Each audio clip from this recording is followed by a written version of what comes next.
지난 시간 요나서 2장을 통해서 우리가 요나의 기도에 대한 말씀을 들었습니다.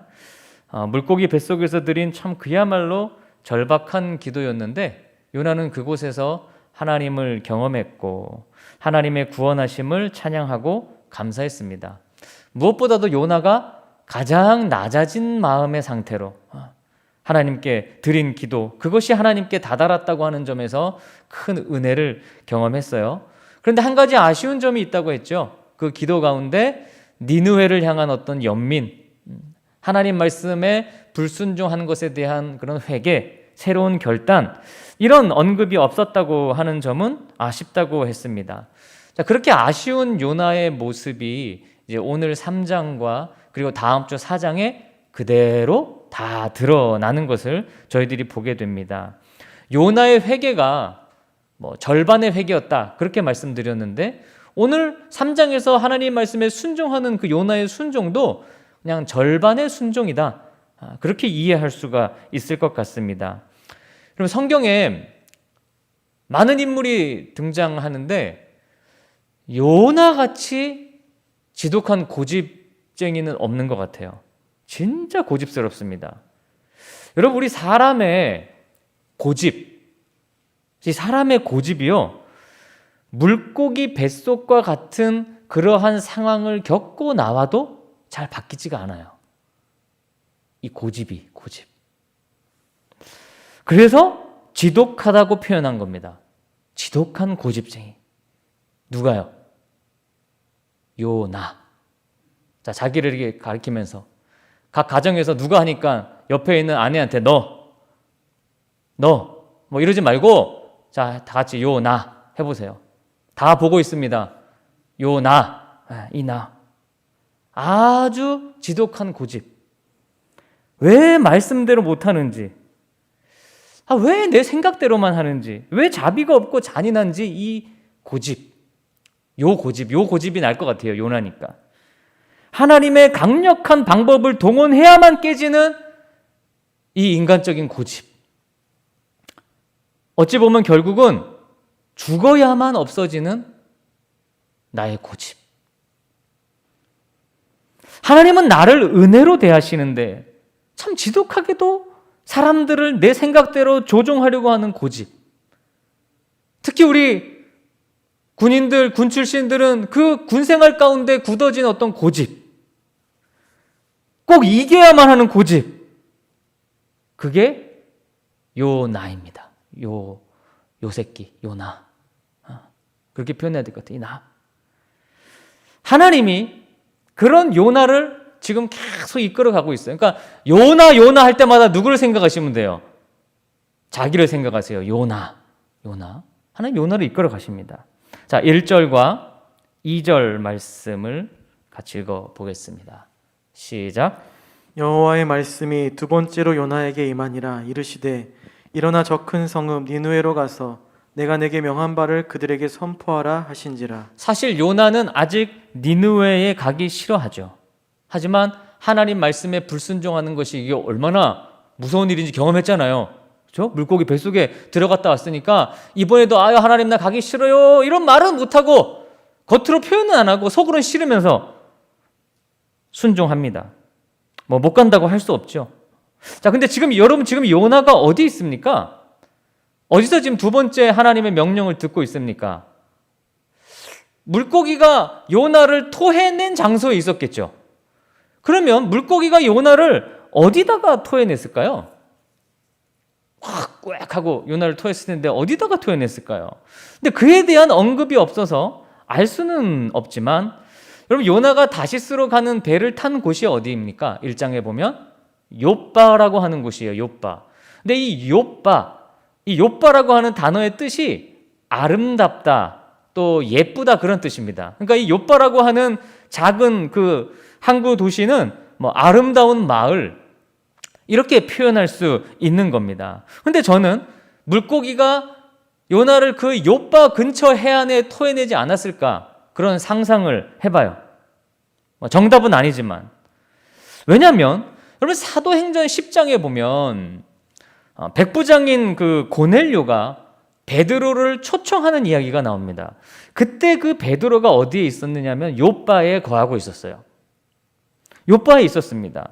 요빠에서 베드로가 하나님께 기도하다가 하늘이 열리면서 어떤 한 그릇이 내려오는 환상을 보는데, 그 그릇이 큰 보자기 같고 내 귀를 메어 땅에 들이우는 그런 환상입니다. 그 안에 각종 네 발 가진 짐승 그리고 기는 것들이 있었는데, 하나님이 베드로에게 그거 먹으라 그랬죠.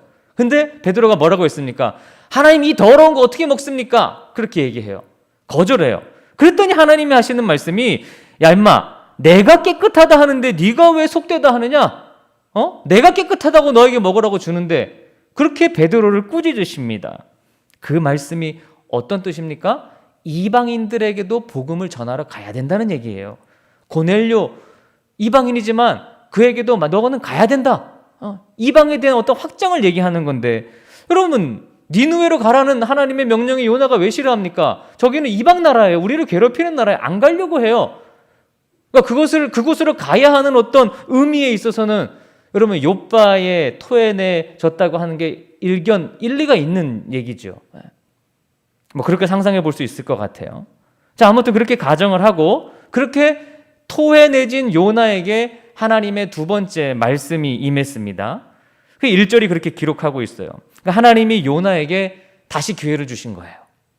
여러분, 하나님의 말씀이 나에게 자꾸 들리는 거, 같은 말씀을 계속 하시는 것은요, 할 일이 있다는 겁니다. 여러분, 하나님 말씀이 계속 들린다? 그럼 여러분을 통해서 하나님이 하실 일이 있다는 거예요. 뭔가는. 그런 음성을 흘려 들으면 안 됩니다. 요나는 무슨 일이 있어도 니느웨에 가서 말씀을 전해야 돼요. 다른 길이 없습니다. 니느웨로 가는 길만 있어요. 사랑하는 우리 교우 여러분, 하나님은 우리에게 이렇게 계속 기회를 주십니다. 요나에게 또 기회를 주셨듯이 우리에게도 또 기회를 주셔요. 하나님 만날 기회, 은혜 받을 기회, 말씀에 순종할 기회. 비록 첫 번째 기회에서는 내 욕심을 택했고 내 주장을 택했고 내 생각대로 그것을 결정했지만, 두 번째 주시는 기회에 대해서는 내 주장, 내 고집을 꺾고 죄를 버리고 하나님 말씀이 전하는 바를 여러분 택하시기를 주님의 이름으로 축원합니다. 두 번째 기회에서는 말씀을 택해야죠. 첫 번째 못했다면. 이어서 2절에 일어나 니느웨로 가서 내가 명한 바를 선포하라고 명하십니다. 이 요나서 3장 1절과 2절은 요나서 1장 1절과 2절과 거의 비슷해요. 일맥상통합니다. 그러나 다른 점이 있어요. 여러분, 1장 2절과 지금 읽은 3장 2절의 말씀을 잠시 시간을 드릴 테니까 성경을 보면서 한번 뭐가 다른지 한번 찾아보세요. 1장 2절과 그리고 지금 읽은 3장 2절 말씀을 여러분 성경을 이렇게 보시면서 어떤 점이 다른가? 하나님이 똑같이 명령했거든요. 1장 1절에 요나에게 임하여 이르셨고 3장 1절에 요나에게 임하니라 이르셨고, 그 다음에 2절 말씀에 똑같이 니느웨에서 가서 선포하라고 했는데 그 내용이 조금 다릅니다.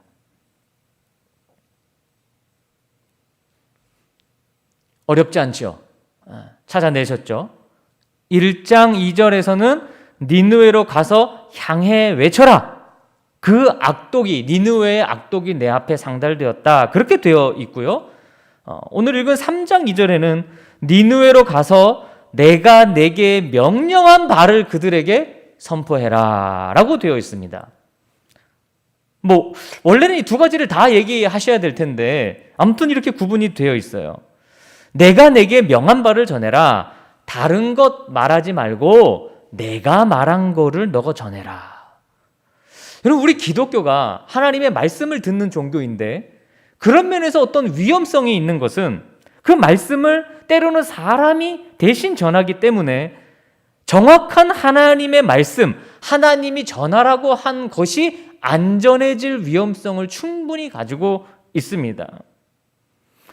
코로나 감염 때문에 문제가 되고 있는 기독교 단체들, 또는 학교, 선교 단체, 그런 것들에 대해 제가 뭐라 말할 위치에 있지는 않지만, 그 단체의 대표분들이 설교하는 영상들이 뉴스에도 나오고 어디 이렇게 나와요. 근데 그것을 보면 바로 이런 위험성을 보여주고 있지요.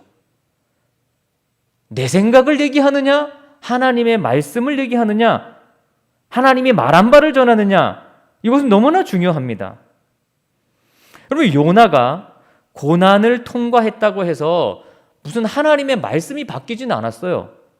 하나님 말씀은 그대로입니다. 그런데 요나가 바뀌었죠. 요나는 이제 이 말씀에 순종합니다. 가기는 싫지만 순종합니다. 여러분, 지난주에 그런 말씀 드렸습니다. 요나의 기도를 보면서 기도할 생각이 들 때 어떻게 하라고 했어요? 바로 기도해라. 아, 기도해야겠다. 그럼 바로 기도해라. 근데 여러분, 정말 그렇게 바로 기도하셨습니까? 안 하셨죠? 그러니까 고집이, 우리 인간의 고집이요, 참 대단한 것 같아요. 자, 3절과 4절을 읽겠습니다. 3절과 4절입니다. 시작. 요나가 여호와의 말씀대로 일어나서 니느웨로 가니라. 니느웨는 사흘 동안 걸을 만큼 하나님 앞에 큰 성읍이더라. 요나가 그 성읍에 들어가서 하루 동안 다니며 외쳐 이르되 40일이 지나면 니느웨가 무너지리라 하였더니. 네, 하나님의 말씀대로 니느웨로 갑니다. 이 니느웨를 2절도 그렇고 3절도 그렇고 큰 성읍이라고 언급하고 있어요. 근데 이게 크다, 그냥 뭐 어떤 크기적으로 크다, 뭐 그렇게 이해할 수도 있는데, 영어 성경을 보니까 이렇게 되어 있습니다. NIV는 very important city. 이거는 좀 크다는 의미가 아니잖아요. 좀 중요하다는 의미잖아요. 다른 번역에는 great city라고 되어 있어요. 뭐 위대하다, 뭐 큰 도시, 그렇게 번역할 수 있는 거죠. 그러니까 큰 도시기도 하고 하나님의 어떤 역사 가운데 굉장히 큰 역할을 하는 중요한 도시다라고 그렇게 이해할 수도 있고, 뿐만 아니라 너무도 큰 죄악을 많이 저지른 도시라고도 볼 수 있습니다. 여러분, 우리가 나중에 이제 보게 될 나훔서, 소선지서 나훔서 3장 1절을 보면 이렇게 되어 있습니다. 나훔서는 니느웨에 대한 심판을 담고 있는 그런 책인데요. 나훔 3장 1절 말씀입니다. 시작. 화 있을진저 피의 성이여 그 안에는 거짓이 가득하고 포악이 가득하며 탈취가 떠나지 아니하는도다. 네, 여기서 말하는 성이 니느웨 성입니다. 거짓, 포악, 노략질, 그런 것들이 가득한 도시다. 아주 큰 죄악의 도시죠. 요나가 그곳으로 가는 거예요, 니느웨로. 근데 그 가는 거리가 짧은 거리가 아닙니다. 요바라고 생각하면 뭐 한 달 이상을 걸어가야 하는 긴 거리죠. 요나가 그 한 달 이상의 거리를 걸어가면서 어떤 생각을 했을까요? 야, 저 피해 도시에 가서 어떻게 말씀을 전하지? 아니, 하나님이 가라고 해서 가긴 가는데 뭐 안 갈 수는 없으니까 가서 어떻게 해야 되나? 정말 사흘 동안 돌아다녀야 하는 큰 도시니까 사흘 내내 쉬지도 않고 돌아다니면서 하나님 말씀을 전해야 할까? 아니면 그냥 하루만 집중적인 그런 도로에서만 내가 말씀을 전해야 할까? 그러면 안 될까? 아, 굳이 저 악독한 니느웨 도시에 그냥 구석구석 내가 다 가야 될 필요가 있을까? 그냥 온갖 생각을 하면서 갔는데 4절에 보면 요나가 어떻게 했습니까? 사흘을 꼬박 다니면서 최선을 다했습니까? 아니면 하루 만에 할 수 있는 그냥 하루 만에 분량을 하고 말았습니까? 네, 하루만 했습니다. 하루 동안 다니며 외쳤습니다. 그러니까 매우 후다닥 해치웠다고 하는 인상을 우리들에게 풍겨주고 있습니다. 하기 싫은 일인데 안 하면 안 되니까 그냥 해야 할 정도로만 후다닥 끝낸 거예요. 저도 그럴 것 같아요. 우리 나라를 앞으로 멸망시킬 나라인데 요나는 그걸 알았으니까, 선견자니까요.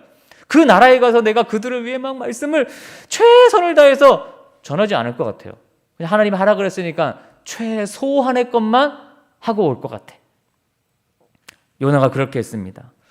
여전히 이 니느웨에 대한 하나님의 어떤 심정을 요나는 온전히 순종하고 있지 않은 모습입니다. 여러분, 요나가 선포한 외침은 간단합니다. 40일이 지나면 이 니느웨 성이 무너집니다. 이 한마디예요.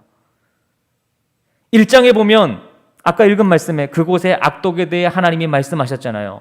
여러분, 소예언서 그 사람들, 예언자들은 어떤 심판을 선포할 때 무너집니다. 이렇게 바로 얘기하지 않고 그 도시의 악함에 대해서 아주 설명을 구체적으로 하잖아요. 그리고 마지막에 너희들 망한다 이렇게 얘기하는데 요나는 그거 다 생략하고 그냥 40일이 지나면 망합니다. 딱 이 한마디 했어요. 여러분 큰 소리로 이 한 문장 하는데 한 몇 초 걸립니까? 뭐 조금 크게 하면 천천히 한다고 치고 40일이 지나면 이 니느웨는 망합니다. 한 5초 걸리네요. 지금 해보니까 5초. 그러면 하루 동안 한 몇 번 외쳤을까요? 한 1000번 이상은 외쳤을 것 같아요.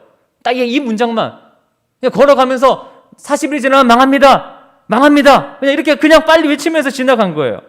이후의 일은 하나님이 알아서 하시겠지. 나는 그냥 이렇게만 하면 되지. 그러니까 니느웨 사람들은 아니 이게 뭔 일인지도 모르고 저 선지자가 여기 40일 지나면 망해 막 이러고 큰 소리 치며 다니니까 어떻게 생각했겠어요? 저 또라이 아니야? 또라이? 저 이상한 놈 아니야?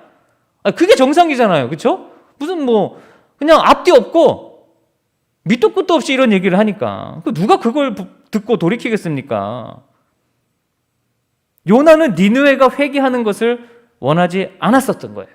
그래서 딱 맡겨진 것만 최소한의 것만 전달한 겁니다. 40일이 빨리 지나가서 니느웨 그냥 망했으면 좋겠다는 거예요. 근데 이제 여러분 성경에서 이 40이라고 하는 숫자는 뭐 많은 사건들이 있었어요. 짧은 시간이 아니에요. 노아의 홍수가 40일 이어졌고 이스라엘이 40년간 광야에서 헤맸고 또 사사기의 사사들의 재임 기간이 평균적으로 한 40년 정도가 되고 모세가 40일간 시내에서 머물렀어요. 시내산에서. 그러니까 이 40은 뭔가 큰 변화를 얘기해요.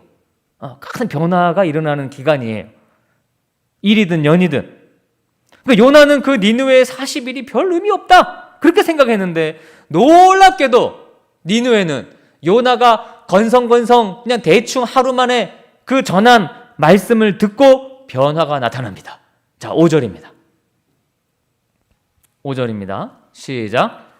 니느웨 사람들이 하나님을 믿고 금식을 선포하고 높고 낮은 자를 막론하고 굵은 베옷을 입은지라. 말도 안 되는 일이 벌어지는 거죠. 지금 극악무도할 줄 알았던 니느웨 사람들의 반응이 의외로 겸손해서 말씀에 순응하는 모습을 보여주고 있어요. 여러분 뭘 느끼십니까?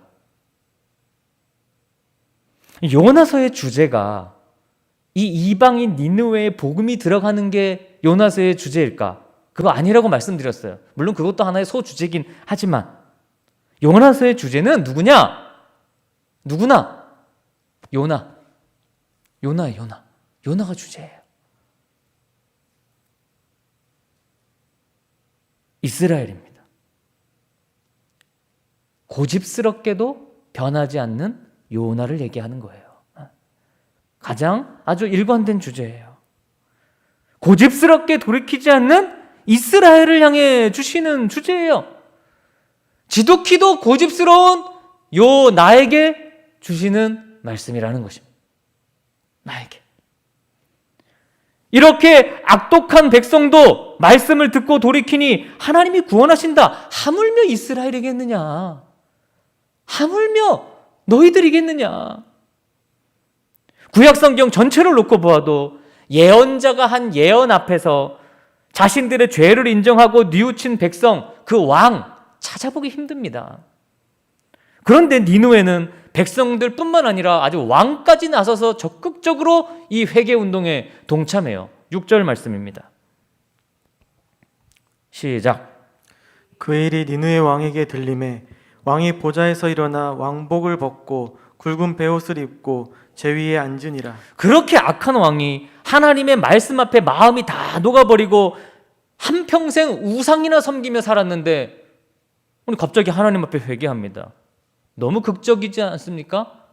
엄청 풍자하는 거예요. 그러니까 여러분 이게 이 내용이 요나는 그렇지 않다, 이스라엘은 그렇지 않다고 하는 것을 아주 풍자적으로 보여주고 있는 그런 방법입니다.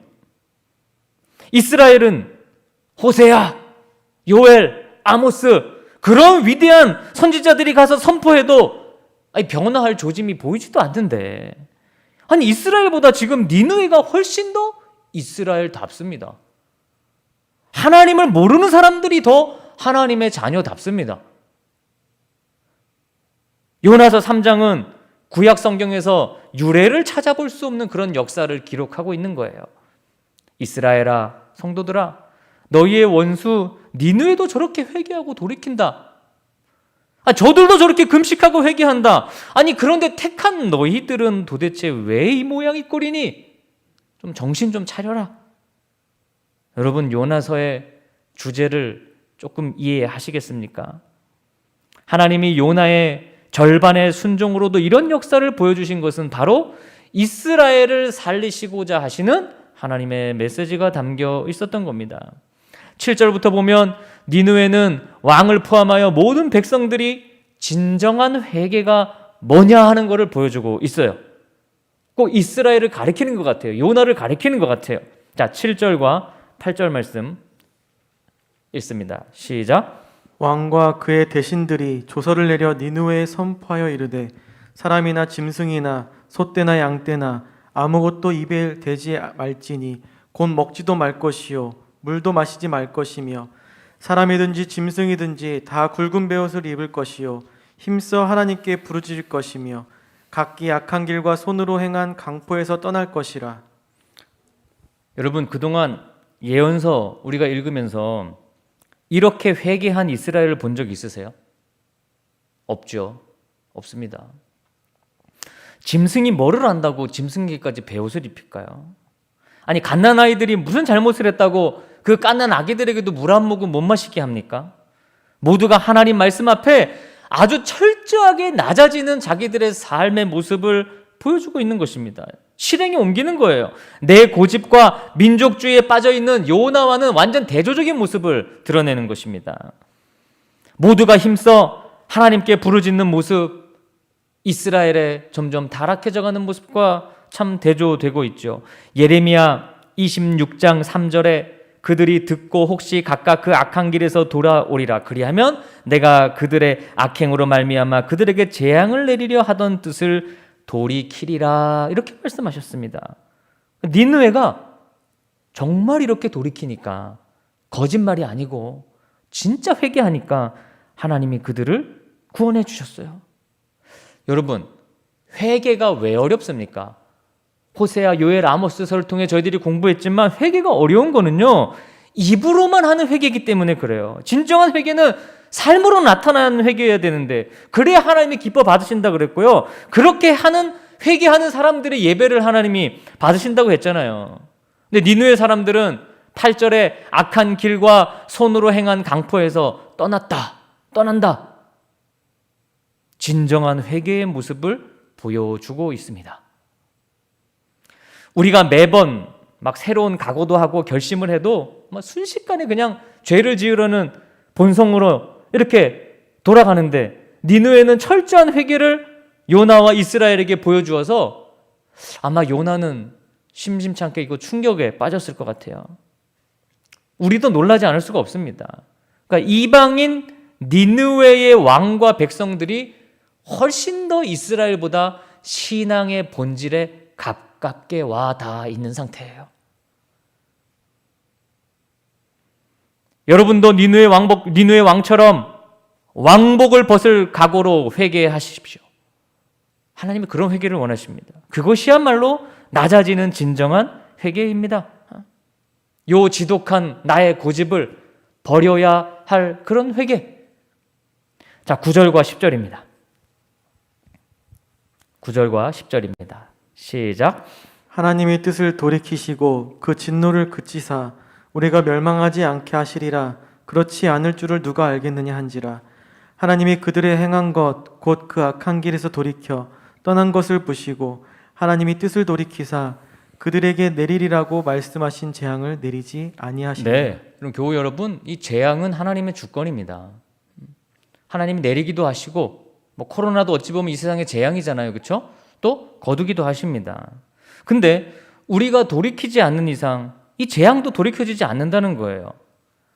과거에 저희들이 아무리 잘 믿었고 날고 기었고 그 소용이 없습니다. 하나님의 말씀에 불순종한 우리에게 코로나를 통해 기회를 주셨는데, 그 기회를 놓치면 여러분 가히 우리에게 어떤 일이 이 땅에 벌어질지 짐작할 수 없어요. 우리가 온전히 회개하지 않으면 누구한테 혼나는지 아세요? 니느웨 사람들한테 혼나요. 이거 예수님이 이런 말씀을 하셨어요.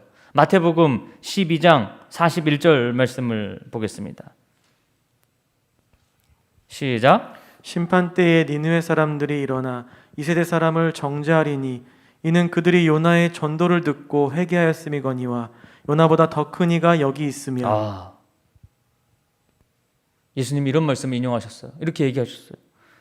니느웨가 요나의 선포를 듣고 회개했는데 우리들이 하나님이 주시는 이런 말씀을 듣고 온전히 회개하지 않으면 그 요나보다 더 큰 하나님이 어떻게 가만히 계시겠느냐라는 뜻이에요. 요나의 말을 듣고 니느웨가 회개했는데 요나보다 더 크신 하나님이 우리에게 말씀하셨는데 우리가 회개하지 않고 돌이키지 않으면 하나님이 어떻게 하시겠느냐. 그러나 여러분, 이 말씀이 희망을 주는 것은 우리 주님은 우리가 돌이키기만 하면, 정말 회개하고 돌이키기만 하면 회복시켜 주신다고 하는 사실을 말하고 있습니다. 성경에 하나님은 한 번 정하신 뜻을 바꾸지 않으신다 그러셨어요. 우리 하나님은 본인이 한 번 딱 뭐 마음을 정하셨다, 그거 안 바꾸신다 그랬는데, 하나님은 우리와 소통하시는 분이고 인격적인 분이어서 우리와 사랑을 주고받습니다. 그런 상황 속에서 하나님은 우리에게 내리시기로 했던 재앙을, 뜻을 돌이키시기도 하십니다. 하나님은 인격적인 분이에요. 예레미야 18장 7절에서 8절이 요나서의 말씀에 실행되었다고도 볼 수 있는데요. 내가 어느 민족이나 국가를 뽑거나 부수거나 멸하려 할 때에 만일 내가 말한 그 민족이 그의 악에서 돌이키면 내가 그에게 내리기로 생각하였던 재앙에 대하여 뜻을 돌이키겠고, 그렇게 선포하셨어요.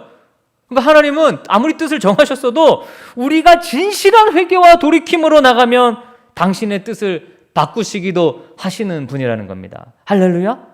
하나님이 코로나를 통해 우리에게 어떤 걸 주시는지 모르겠지만, 그러나 이것을 통해서 우리가 정말 돌이키고 마음을 다시 부여잡고 회개하면 하나님이 올 한 해 좀 더 빠른 시간 안에 우리가 함께 얼굴을 맞대고 교제하고 주님을 찬양할 수 있는 날을 허락해 주시지 않을까요? 우리의 진정한 회개가 중요한 것입니다. 예배 드릴 때만 눈요기로 회개하고 가정에서, 사회에서, 교회에서 강포적으로 행하는 그런 삶이 아니라 온전히 돌이키는 것을 말하는 것입니다. 사랑하는 교우 여러분, 하나님의 은혜는 고정된 것이 아닙니다. 여러분, 사랑은 움직이는 겁니다. 하나님은 언제든지 복을 내리시기도 하고 거두어 가시기도 하셔요. 민족이 악에서 돌이킬 때 그 민족을 해방시키시고 한 개인이 철저하게 회개할 때 그 개인을 구원해 내십니다. 처리하십니다. 재앙을. 얘들아, 니느웨를 보고 좀 배워라. 요나야, 니느웨를 보고 좀 배워라. 잘 믿는다고 하는 사람들아, 니느웨를 보고 좀 배워라. 저렇게 회개해야 되지 않겠니? 자, 여러분, 이 현상을 보고 요나가 돌이켰을까요? 자신의 그 고집, 편협한 민족주의에서 돌이켰을까요? 4장에 가면 요나는 하나님의 이런 변덕스러움에 대해 짜증냅니다. 아니, 멸하기로 하셨으면 멸하시지. 왜 또 이번에는 봐주십니까? 이렇게 성을 내요. 재밌어요. 아주 4장이 제가 볼 때는 클라이막스 같은데 너무 재밌어요. 그러니까 하나님이 뜻을 돌이켜 주셨는데 오히려 뜻을 돌이켰다고 난리칩니다, 요나가. 왜 니느웨 살려주십니까? 그게 사실은 이스라엘 백성들을 살리시려는 하나님의 기회이고 메시지인데, 요나는 끝까지 고집을 꺾지 않아요. 누구처럼? 네, 요나처럼. 나처럼. 안 꺾어요. 우리의 교만과 사랑 없음이 어쩔 때는 참 지긋지긋할 때도 있어요. 여러분, 다시 한번 여러분의 가슴을 가리키면서, 누구의 고집이요? 요나. 여기 있는 분들도 안 가리키는 거 보니까 지금 다 집에 있는 분들도 하나도 안 하실 것 같아. 내가 무슨 고집이 있어. 이러시는 거 아니에요? 다시 다 같이, 누구? 요나 때문이에요. 나 때문에 주님이, 이거 내가 해결을 못하니까 내 고집을 주님이 십자가에서 들어가신 거예요. 이거 해결해 주시려고. 여러분, 이번 한 주간도 고집을 버리고 하나님 말씀에 순종하며 살아가는 우리 모든 해군중앙교회, 그리고 지금 온라인 예배에 참여한 모든 분들이 되시기를 주님의 이름으로 축원합니다. 우리 함께 결단의 기도를 같이 드리기 원합니다. 우리 요나가 기도를 통해 자신의 구원에 대해서만 얘기하고 결단을 못했는데, 우리는 오늘 이 시간 기도를 통해서 하나님, 내가 나의 고집을 버리고 주님 말씀을 끝까지 순종하며 나가기를 원합니다. 힘주시고 함께하여 주시옵소서. 우리 함께 한 1분 동안만 같이 자신을 위해 또 여러분 가족들을 위해 이 나라를 위해 기도하겠습니다.